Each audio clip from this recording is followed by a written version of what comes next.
जैसे ही भगवान प्रकट हुए तो महाराज भगवान ने कहा, बेटा ध्रुव अपनी आंखें खोलो।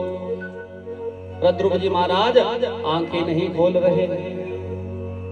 अरे बेटा ध्रुव अपनी आंखों को खोलो, देखो मैं तुम्हें दर्शन देने के लिए आया। ध्रुव जी महाराज आंखें नहीं खोल रहे। क्यों? क्योंकि ध्रुव जी महाराज जी को अपने भीतर नारायण भगवान का दर्शन हो रहा है।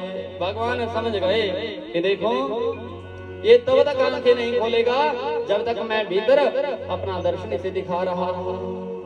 तो भगवान ने क्या किया, जो भीतर नारायण दर्शन दे रहे थे उन्हें भगवान ने अंतर ध्यान कर दिया। अब जैसे वो छवि भीतर से अंतर ध्यान हुई तो ध्रुव जी झटपटा करके उठे और जैसे ही आंखें खोली तो देखो जो पहले भीतर दिखाई दे रहा था वो सामने खड़े भगवान की।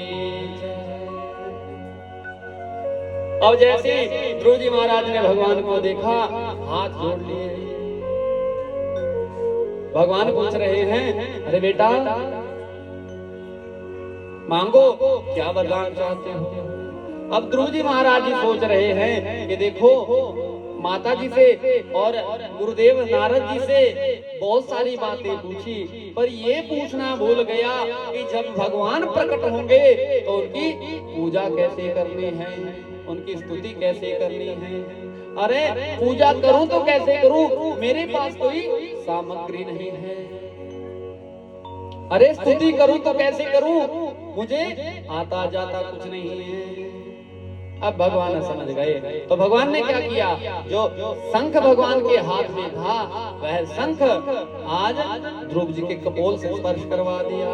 जैसे ही वह शंख ध्रुव जी के कपोल से स्पर्श हुआ तो आज समस्त वेद ज्ञान ध्रुव जी को कंठस्थ हो गया। भगवान की जय।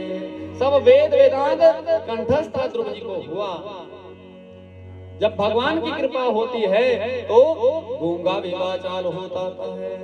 मूकं करोति वाचालं पंगुं लंघयते गिरिं यत्कृपातं हम वंदे परमानंद माधवम्।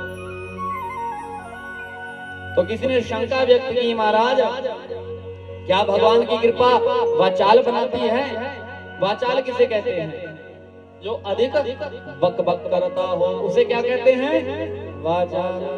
हम भी तो बोल देते हैं, जो बच्चा अधिक बोलता है बड़ा वाचाल है ना, अधिक बोलता है। जो उठ टांग मुख में आ जाता है वही बोल देता है, इसलिए ये बड़ा वाचाल है। तो क्या भगवान की कृपा अपने भक्त को वाचाल बनाती है, उल्टा सीधा बोलने वाले बनाती है? नहीं। तो किसी ने सुंदर उत्तर दिया, अरे यहाँ वाचाल का अर्थ है वाचा अलंकृति इति वाचाला। अरे भगवान की कृपा अपने भक्त की वाणी को अलंकृत कर देती है। वो जो भी बोलेगा शास्त्र सम्मत बोलेगा। भगवान की जय। ऊट पटांग वह नहीं बोलेगा, वो वही बोलेगा जो शास्त्र सम्मत होगा। और ध्रुव जी महाराज जी को नारद जी महाराज ने 12 अक्षर मंत्र का उपदेश दिया था। तो आज ध्रुव जी महाराज ने भगवान की 12 श्लोकों में ही स्तुति करी। योऽन्तः प्रविश्य मम वाचमिमां प्रसोपां संजीवयत अखिल शक्तिधर स्वधाम्ना अन्याश्च हस्तचरण श्रवणत्वागादीन् प्राणानमो भगवते पुरुषाय तुभ्यं।